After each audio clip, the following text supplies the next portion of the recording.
In the beginning, there was darkness, and then, bang, giving birth to an endless expanding existence of time, space, and matter. Now see further than we've ever imagined, beyond the limits of our existence, in a place we call the universe. The universe is vast, wondrous, electrifying. But for space travelers looking for a thrill ride, it could be a one-way ticket. It's a place from which you can't return, or at least not in the form in which you went in. Go where no one has dared to venture. Take a virtual tour of the deadliest places in our galaxy and beyond.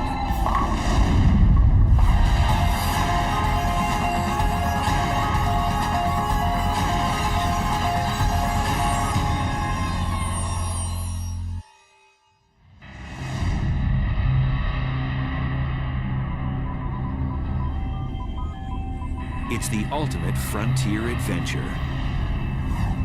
Space travel.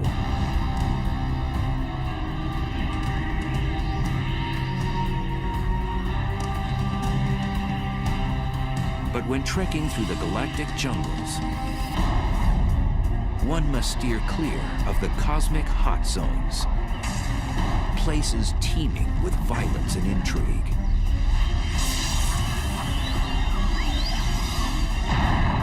There are dangerous places, certainly very energetic phenomena that are a lot more powerful than atomic bombs being detonated, infinitely more powerful. The universe does seem to be a very violent place. It seems to have been born in a violent explosion called the Big Bang, and there's all sorts of violent processes going on.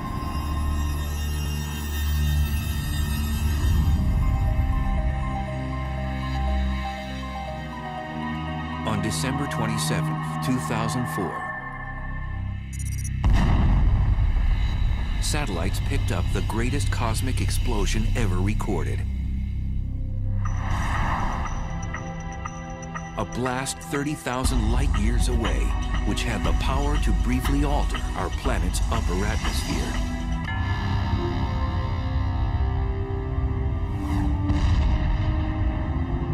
The blast was caused by a magnetar, the densest and one of the most dangerous stars in space. The magnetic field strength of a magnetar is about 1,000 trillion times the magnetic field energy of the Earth. And for reference, this would wipe the information off a credit card at a distance of about 100,000 miles away. Now this distance is sort of half the distance to the moon, so it's very nearby by astronomical standards. These mischievous stars have the strongest magnetic field in the universe. Scientists have confirmed 12 of these rare stars in our galaxy, and there may be more.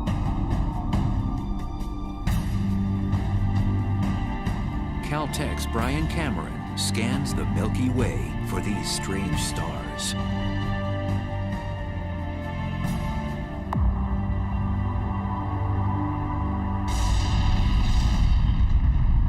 Magnetars are a special class of neutron stars with ultra-strong magnetic fields, the densest form of matter in the universe.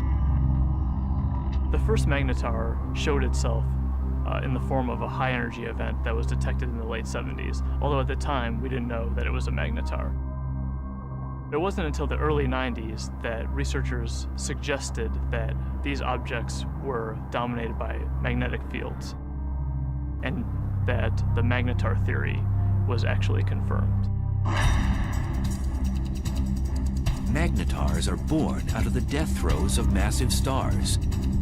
When a star dies, it begins to collapse and go supernova. Sometimes a dense neutron star forms from the cinders of that supernova explosion. During the process, a few neutron stars become magnetars, which possess a strong magnetic field. These stars eject high-energy emissions of X-rays and gamma rays. We think that normal neutron stars are born from regular stars that are something like 10 or 20 times the mass of the sun. But there's evidence that magnetars are born from possibly even more massive stars than this, something like 40 times the mass of the sun. Typically, a star of such mass would be too heavy to form a neutron star. Instead, its mass would collapse into a black hole. Black holes are formed from cramming a certain amount of mass in a certain volume, and for whatever reason, these stars are unable to do that. One theory is that some massive stars undergo a weight loss program right before exploding as a supernova, losing 90% of their mass. So instead of collapsing into a black hole, the emaciated star becomes a neutron star with extreme magnetic powers. When the magnetic force gets incredibly strong, it deforms the magnetar's crust, creating seismic events called starquakes on its surface. Eventually, this crust breaks under the stress, and the magnetic field reconfigures itself into a lower energy state. And when this happens, a fireball is launched off the side of the star. So starquakes on neutron star surfaces are thought to give rise to these giant flares that we see.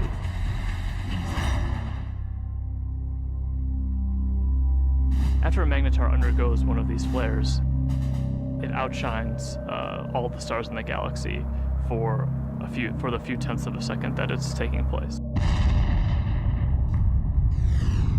Within these giant flares are short bursts of gamma rays which move at the speed of light. The giant flares from magnetars are gamma ray bursts. They're very short in duration, less than a second, and have very hard X-ray spectra compared to another class of gamma ray bursts. If a deep space traveler veered off course and was unlucky enough to pass within 700 miles of one of these massive objects, the consequences would be horrific. The magnetic field of the magnetar can literally warp the atoms in human flesh, and its gravitational forces would tear a person apart.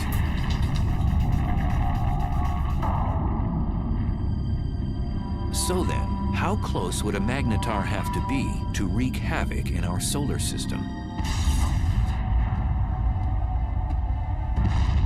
Some suggest that a blast from a magnetar even 10 light years away could produce cosmic chaos that would destroy our ozone layer and cause mass extinctions. The chances of that happening are so low that, they're completely implausible. It would be no different than a regular star passing through the solar system. And we know that the regular star has not passed through the solar system since the solar system formed.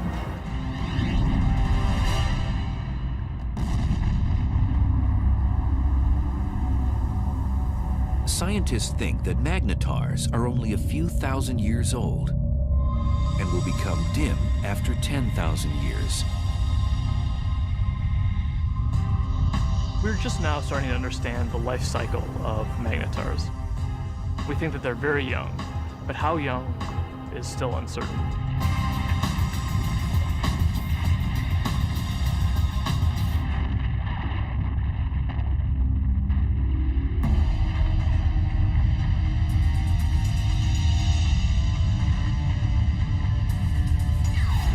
In addition to magnetars, satellites and ground-based observatories have been picking up other violent things in space.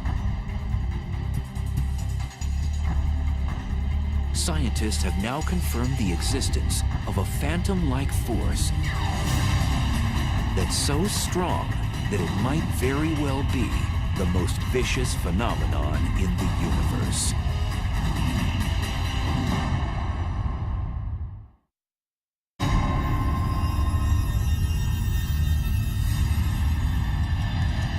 Stealthy villains haunt each and every galaxy.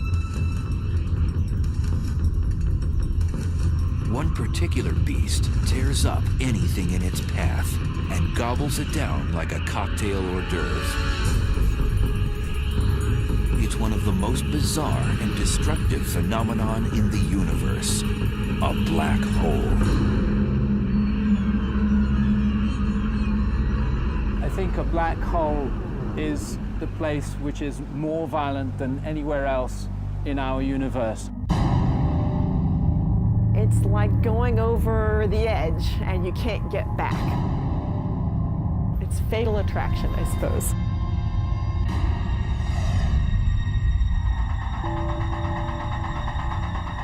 A black hole is a region of space where the pull of gravity is so immense that nothing can escape it, not even light.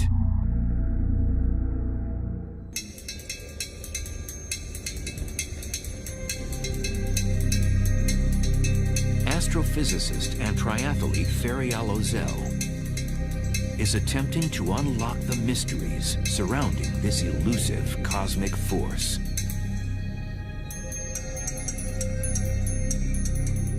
In a black hole, the gravity is so strong that no other force can compete with it, so everything collapses to a single point. Ozel says whatever has a close encounter with a black hole will fall victim to its relentless tidal force of gravity. Imagine you're swimming in a pool and there is no current.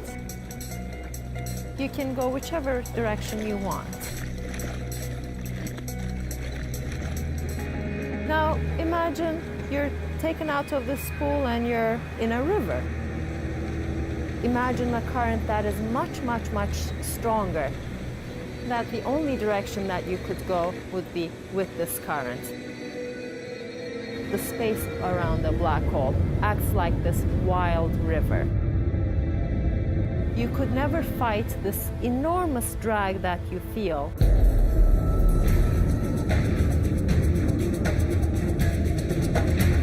As an object approaches the edge of the black hole, called the event horizon, it reaches the point of no return. As you come closer and closer to this event horizon, you would already be approaching this extremely fast motion of space under you. And your only future direction is now into the black hole.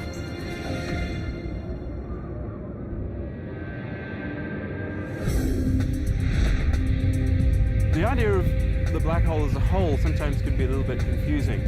What it really is, in some sense, it's a place from which you can't return, or at least not in the form in which you went in.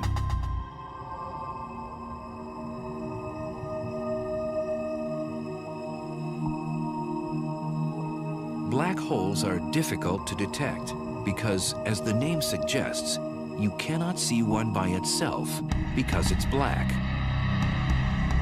But scientists have spotted a black hole when its gravity affects something else in space, such as a passing star.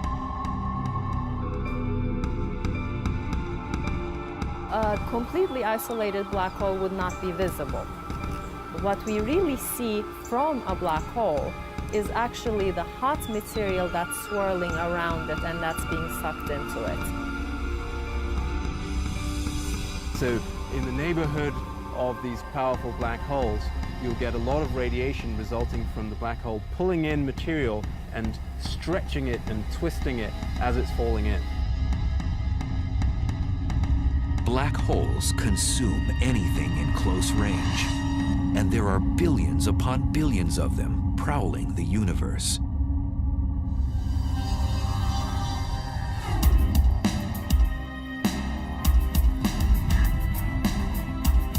Astrophysicist Andrea Ghez is one of the world's leading black hole hunters.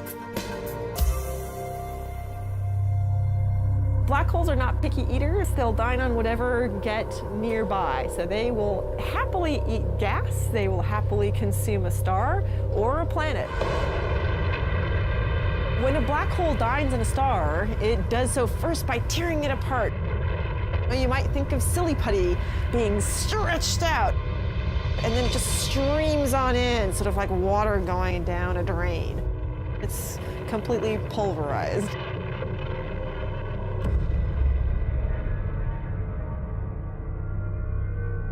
Black holes are produced, we believe, by the collapse of the core of a massive star, something like 25 or 30 times the mass of the sun or more. When it comes to the end of its lifetime, a massive star burns its core all the way past helium, carbon, nitrogen, oxygen, all the way to iron, which has no more nuclear fuel. And when that iron core builds up to a certain mass, there comes a point where it can no longer support itself, and the core will collapse all the way to a black hole, producing at the same time a supernova.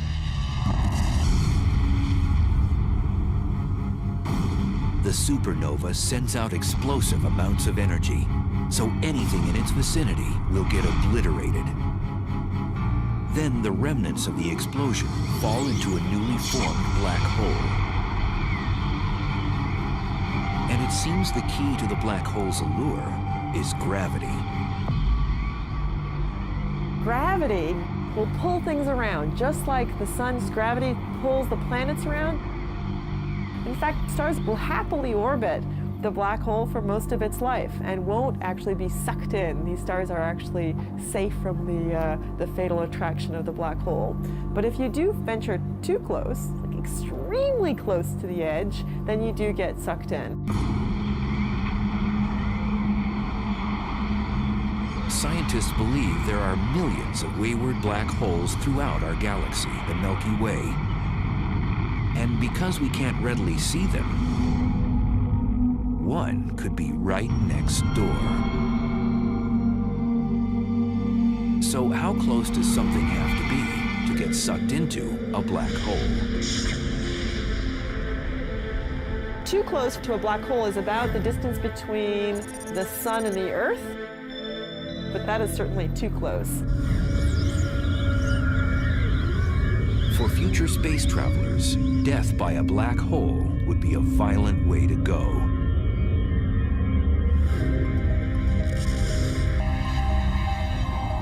The method by which a black hole could kill you depends on how big the black hole is. They come in two categories. Most of them are the stellar mass black holes, which are 5 to 30 times the mass of our sun. If the black hole is stellar-sized, then the tidal forces near the black hole are strong enough that it will tear you apart tidally, even well outside the event horizon. If you wanted to fall into a black hole, you certainly wouldn't want to fall into one of those. It will spaghettify you. But in addition to the stellar-sized black holes, there are others that are mammoth, millions to a billion times the mass of the sun. And now scientists believe that these monsters hold center court in every galaxy, including our own.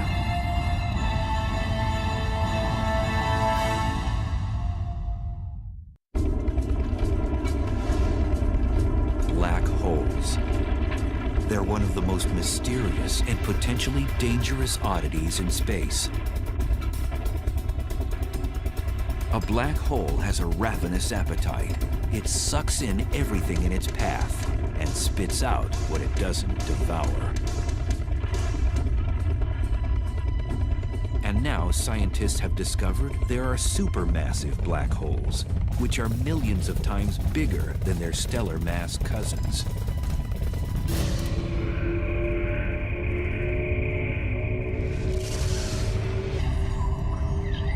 And evidence suggests that supermassive black holes were born after the Big Bang, when the universe was first created. The leading idea is that they would have formed just like a stellar black hole from the collapse of the core of a massive star. But then they grew by feeding grossly from the gas, from other galaxies which collided with them.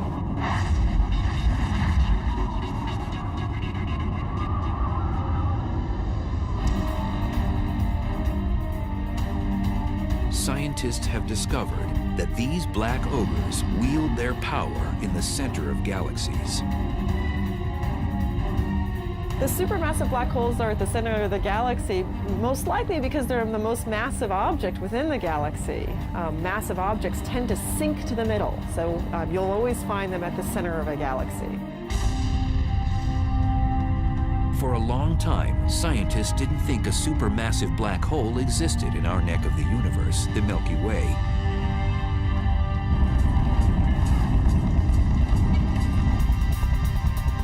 But in 1995, astrophysicist Andrea Ghez set out to prove one exists.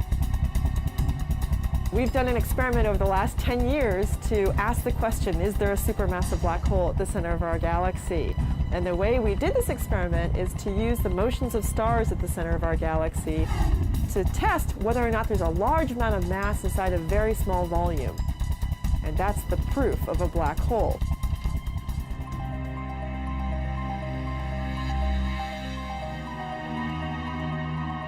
At the Keck Observatory in Hawaii, which houses one of the largest telescopes in the world, Ghez began using a groundbreaking technology called adaptive optics, which brings into focus faraway objects. So this is without adaptive optics. This is what you would see. In this big square, there's nothing. We turn adaptive optics on, and you see the stars. This region contains the stars that provide the keys to our experiment. So we want to watch how these stars move. Ghez noticed that there was a large cluster of stars orbiting around an invisible object at the center of our galaxy. And they were moving at an unusually rapid rate. So we can actually see these stars that are really close to the center, and we can watch them go around. Those stars go around the black hole just the way the planets orbit the sun. The orbits tell us where the black hole is, so it's located right where the star is. That's the center of our galaxy.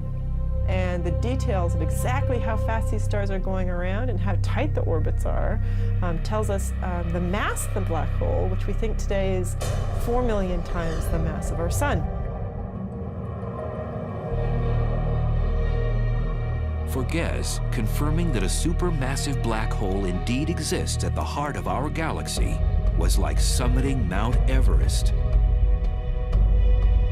It was incredibly exciting to discover the supermassive black hole at the center of our galaxy, simply because it was a question we had set out to address. The question, is there a supermassive black hole? We could design an experiment that actually got at it.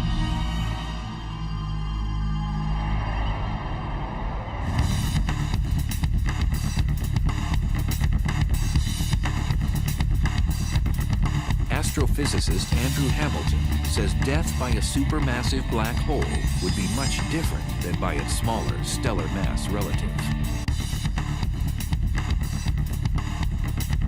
If you want to go and be a tourist and have the ultimate experience of falling inside a black hole and finding out what's really there, go visit a supermassive black hole. Much better idea. Unlike a stellar black hole, which would rip you to shreds before entering its deadly vortex, a space explorer could actually experience free-falling inside a supermassive black hole. Inside a supermassive black hole, it turns out that even though the black hole is more massive, it's also much larger in size, and that means that the tidal forces are weak enough that you could pass through the event horizon and fall deep inside the black hole without being tidally torn apart. But deep down inside the black hole, the centrifugal force of the rotation of the black hole provides effectively a repulsion.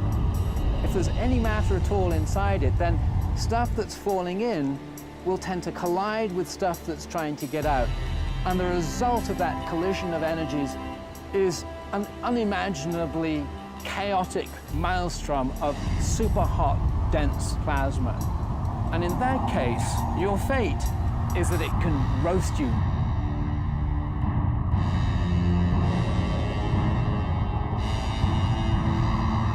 So how close would space travelers have to be to get sucked into a supermassive black hole in the center of a galaxy?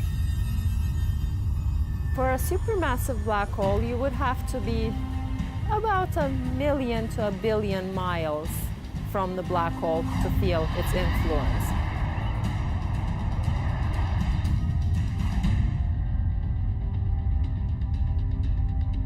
Over the years, the Chandra X-ray Observatory has caught our galaxy's supermassive black hole nibbling on cosmic matter, not binging like other supermassive black holes. Our black hole is today inactive compared to other black holes. Our galaxy has very little gas at the center, and so there's nothing really for the black hole to feed on. It's not eating very much. It's going on a bit of a starvation diet. Our galaxy's supermassive black hole appears to be fasting. This is partly due to the fact that as a galaxy ages, less and less matter is present for it to gorge on.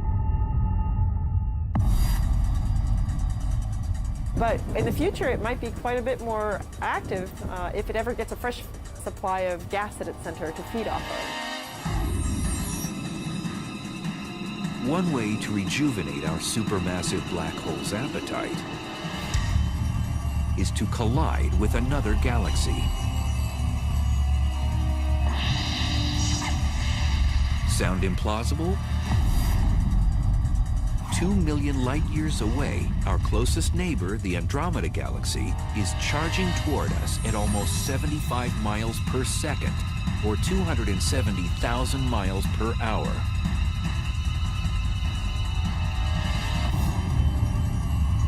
In the future, scientists predict the two galaxies will collide. And upon impact, the larger galaxy may engage in one of the most primitive acts known in the universe.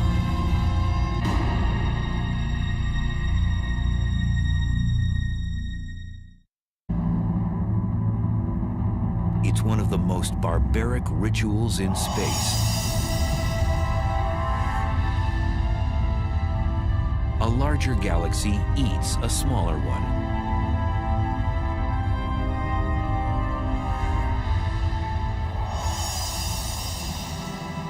The scenario isn't a science fiction writer's fantasy. It's a cosmic reality. It's called galactic cannibalism.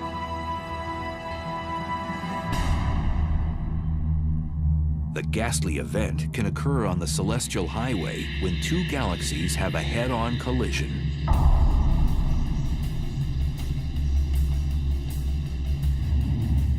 Both eventually meld together in a less than harmonious merger.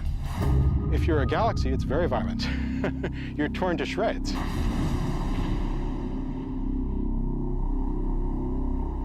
Joshua Barnes studies galaxy mergers. Acting like a crime scene investigator, he admits his research is a bit like inspecting a car crash. Imagine that you come across the scene of a car crash.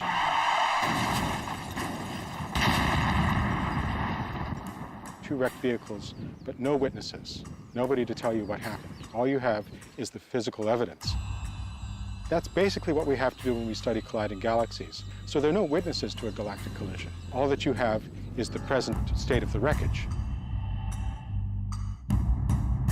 So you have to conduct a sort of forensic investigation to try and figure out what happened on the basis of what you have today.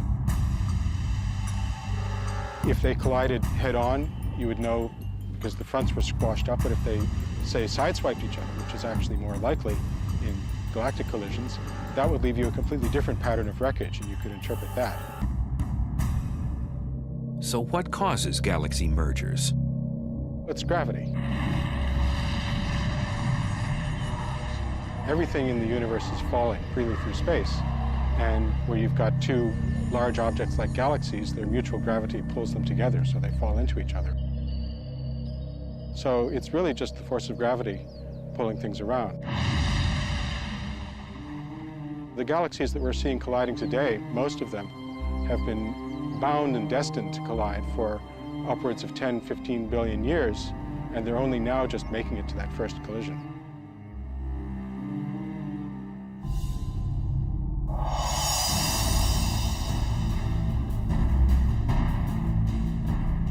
Our own galaxy, the Milky Way, is moving toward our neighbor, Andromeda. Both galaxies are spiral in shape, but Andromeda is about twice as massive, with a supermassive black hole the mass of 30 million suns.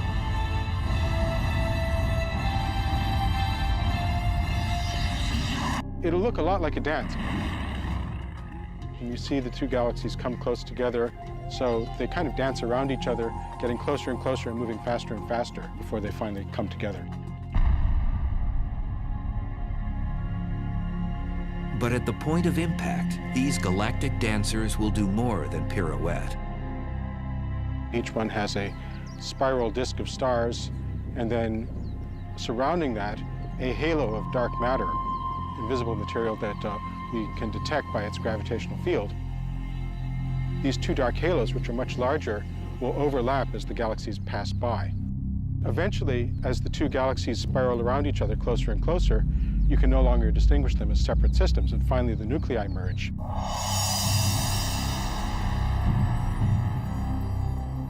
When Andromeda and the Milky Way collide, that's going to be the biggest collision that the Milky Way has seen, something like 5 billion years' time. The good news is that we, the solar system, will have a grandstand view. What will happen is that two galaxies, their spiral disks, are going to get tidally torn apart into fantastical shapes.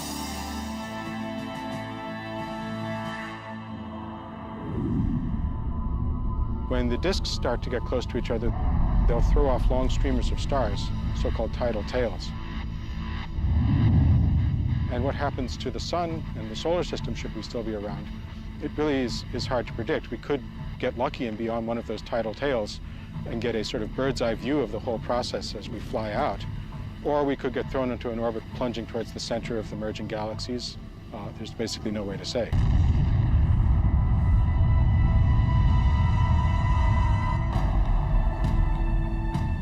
During the merger, if our solar system moves through the suburbs or the edges of Andromeda, we might not notice anything. On the other hand, countless stars and space material could be propelled towards the planets, potentially disrupting their orbits around the sun.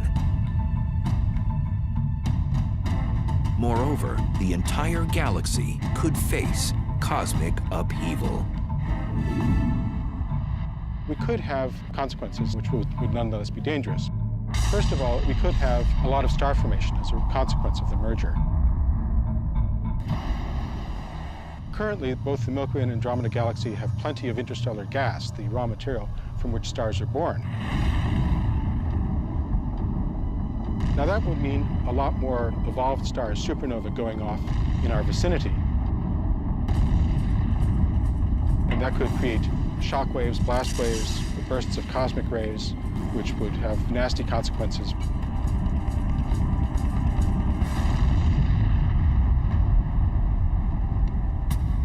After the merger, the fate of our solar system is uncertain, as the supermassive black holes of Andromeda and the Milky Way vie for power in the newly jumbled galaxy.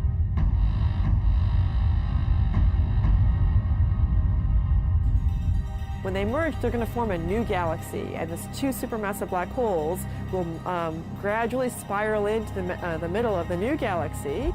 They will be a binary black hole for a short time. And these black holes will start to swallow gas as the collision stirs things up. Gas will fall into those black holes. They're going to turn on. They're going to start emitting radiation.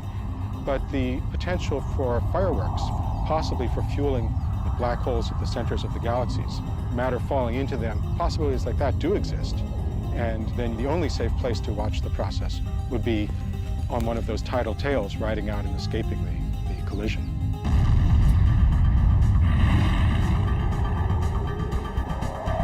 Some scientists think that Andromeda's larger supermassive black hole will eventually consume the Milky Ways. the two black holes will spiral in the center and become a binary black hole, and ultimately will merge with one another to become yet an even bigger supermassive black hole.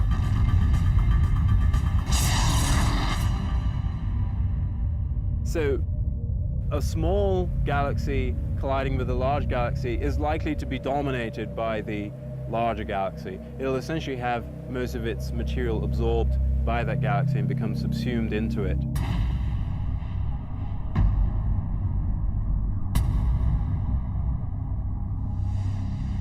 Scientists believe galaxy mergers are a way of life in the universe. Modern galaxies, including the Milky Way, have grown larger by cannibalizing smaller galaxies. Every galaxy that we see has probably been through many collisions. The Milky Way has a central bulge of stars, which are probably the relic of a previous collision. Most scientists agree that the much-anticipated merger between the Milky Way and Andromeda won't happen for at least 3 billion years.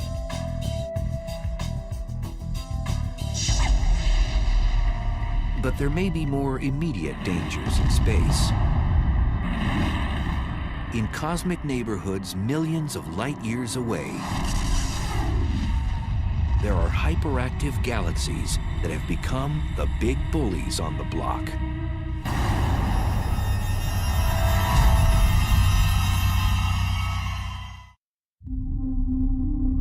At the heart of some galaxies lives a cosmic monster.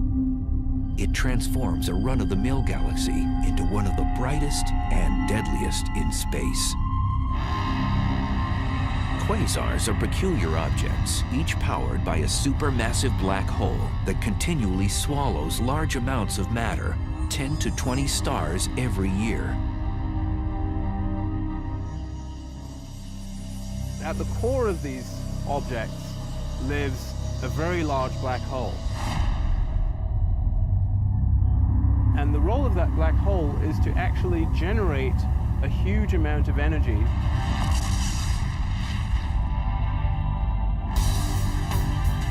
Quasars are the most energy-efficient mechanisms in the cosmos. They give off more power than 100 normal galaxies. And they're 10 trillion times brighter than our sun.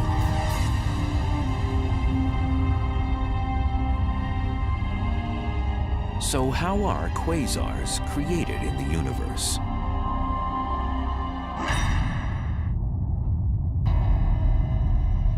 There's a fairly good connection between the last stages of a galactic merger and the so-called quasar phenomenon.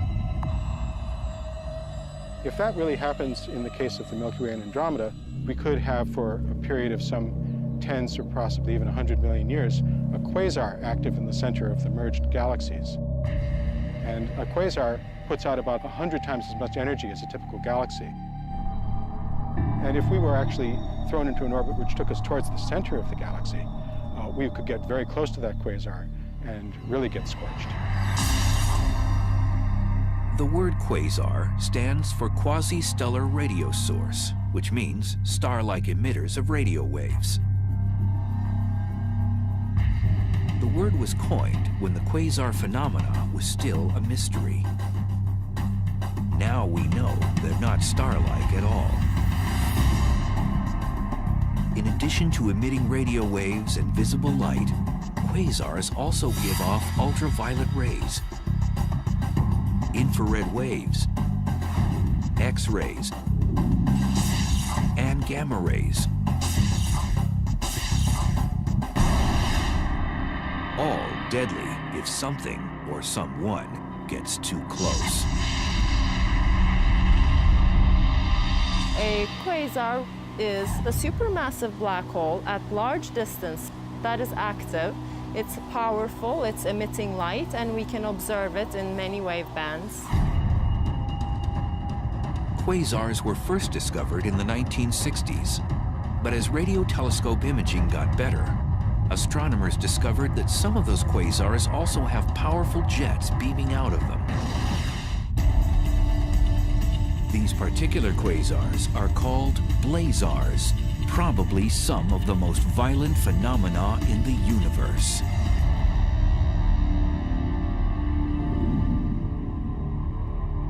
Blazars are powered by black holes, just like quasars, but they're somewhat different in that all of that energy is being focused, or a large amount of that energy is being focused into jets, which are streaming out.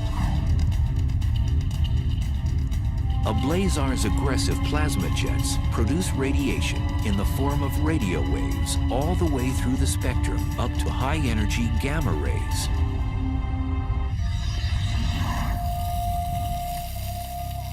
Astrophysicist Glenn Piner has been investigating the physical conditions at the centers of these exotic galaxies.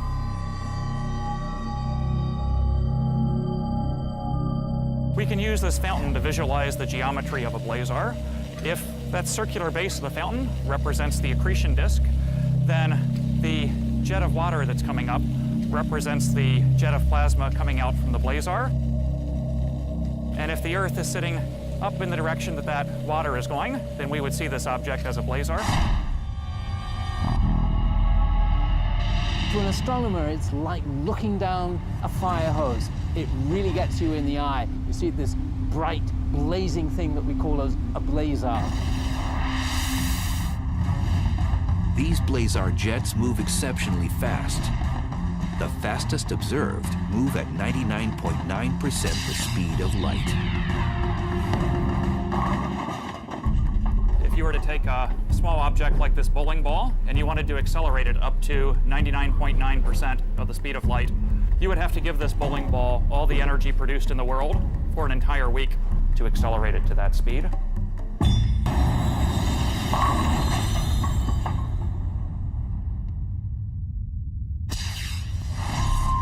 And in these blazars, we're accelerating not just small objects like bowling balls, but large masses of the mass of the planet Jupiter, or larger, to those speeds. So they're being given incredible amounts of energy by this efficient engine. Blazars pose unimaginable consequences to cosmic objects that get too close to its deadly jet. If there was a planet relatively close, a few light years from the actual jet, the radiation on that planet could be millions of times what it gets from the star. It would be continually exposed to high levels of radiation. So I don't think we want to look for life on a planet that would be orbiting a star that's in a blazar jet. Scientists link radio telescopes all over the world to achieve the magnification needed to zoom in on a blazar jet. So to give you an analogy for what kind of magnification that is, that would be magnification sufficient to read a newspaper that someone was holding in New York from Los Angeles. We'd love to look as close to the central black hole as possible so we could actually figure out how nature is accelerating these jets and getting them up to such high speeds. And we'd also like to know what it is actually that the jets are made of, because it turns out that's something that's currently not known. Until more is known about blazars, astronomers will keep a neighborhood watch for them, as well as all the other dangerous places in our uncontrollable universe. Definitely there are violent events going on in the universe. Much, much more energy than we can even imagine on Earth. There are trillions of suns shining all at once. Those are the kinds of energies that we're talking about. But in that case, the fact that we are far away from them helps the survival of our species. If we're actually traveling through space, then definitely we will have to be worrying about these events.